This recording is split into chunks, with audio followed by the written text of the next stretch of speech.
For years, the cornerstone of the holiday shopping season has been Black Friday. In Buffalo, New York, shoppers stampeded at Target.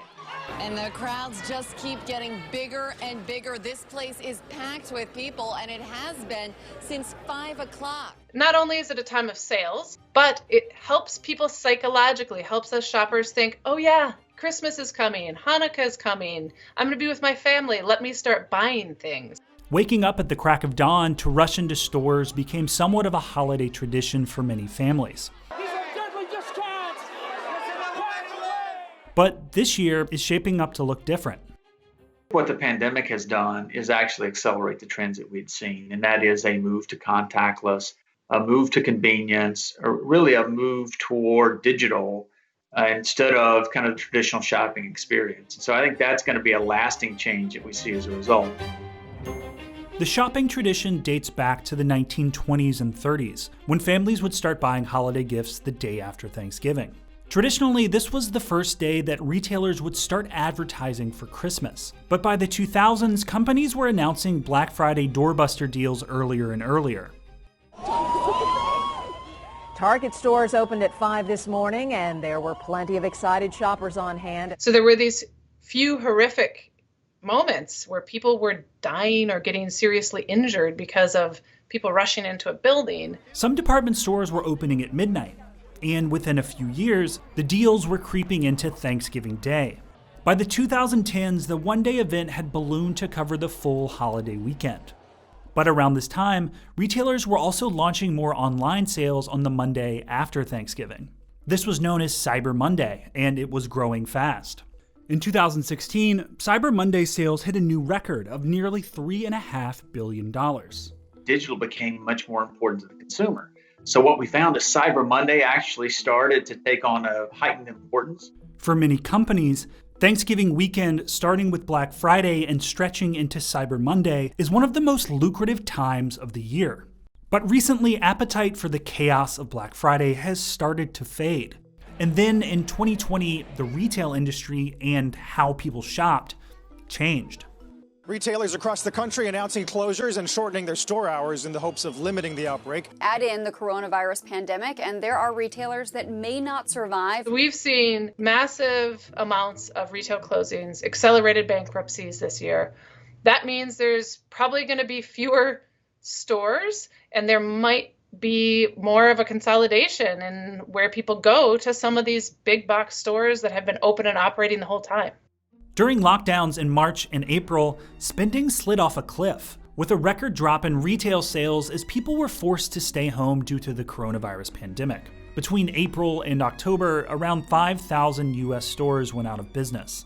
But even the retailers that had weathered the pandemic are changing the way they operate. This year, retailers, for the first time in modern memory, are saying, we're not going to be open on Thanksgiving. Black Friday will be open the day afterwards, but on Thanksgiving, deals are online. When stores open, consumers can expect limited hours and capacity, curbside pickups, and a much calmer atmosphere than years past. When folks go in a store, they're wearing a mask, they're being counted, and stores are being cleaned all the time. But perhaps the biggest change of them all? The shift to online shopping. A recent survey found that 70% of consumers plan to shop online more than normal to avoid crowds and exposure to the coronavirus. But this doesn't mean that brick and mortar stores will disappear entirely. We mostly still shop in stores, even now, even in a pandemic. I know folks have been talking for years about the fact that stores would just slowly disappear. Shopping will change, how we discover products will change. And how these products get delivered will change too. As a result of the shift to online shopping, e-commerce stores are facing major delivery logistics and shipping hurdles this year. During the beginning of the pandemic, consumers were faced with month-long delays as ports closed and supply chains broke down. Now the question is whether shipping companies can handle the mass influx of online orders that are expected over the next 2 months. A big reason that retailers are pushing people to shop online earlier is to spread out sales and give a little breathing room to the e-commerce supply chains. But right now, the numbers don't look too promising. The shipping industry is expected to be more than 4 million packages over capacity during the peak of the holiday season this year. It's going to be really hard to order something 2 days before Christmas and have it arrive. literally might not be an option, even if you're willing to pay $50 for shipping, because there won't be capacity to get it to you, which could push people to stores. But at the same time, many have lost their jobs due to the pandemic this year and may not have the ability to buy gifts. We have, around 20 million people on unemployment.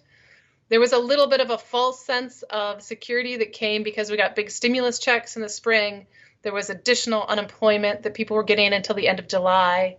A lot of that is gone or up in the air and hasn't really been resolved. So retailers are definitely ready for lots of consumers not to feel like buying it all or buying a lot less. And even for folks that have jobs, I think my sense is, talking to retailers and consultants, those folks are saving a lot more, which points to a little bit of caution. This means that certain retailers that cater to pandemic living, like groceries and home improvement, could continue to see profits, while those that would traditionally see big sales around Black Friday, such as clothing and toys, could see bigger losses. The past year has upended the retail industry and shaken up what is traditionally the biggest sales period of the year. But most notably, 2020 has solidified the trend towards online shopping as a permanent part of the retail industry's future.